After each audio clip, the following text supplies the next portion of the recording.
La primera vez que morí.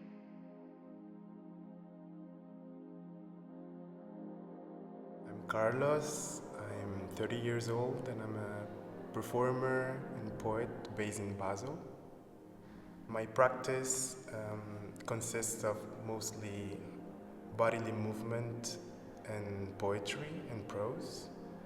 And in this practice I explore the topics of identity, queerness, blackness, and the questioning of heritage. The first time I died, I wrapped my heart in styrofoam and carried it on the summit of my spine. In agony,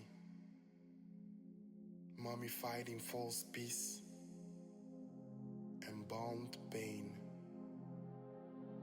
honoring generational wounds. A lie so beautiful, I let it become my skin.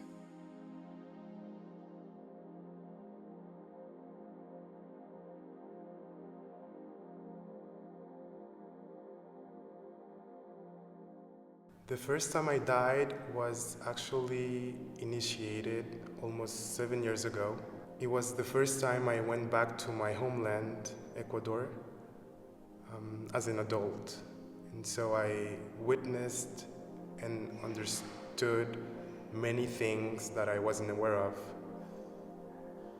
The things that make me, me, and all the history and struggles my family and my ancestors had to go through to make me me, and the things that actually bring me here to this exact moment. That was a time in which I felt like I was living a different life, and that's when I like to say it was the first time I died. The first time I realized I needed this rebirth of myself.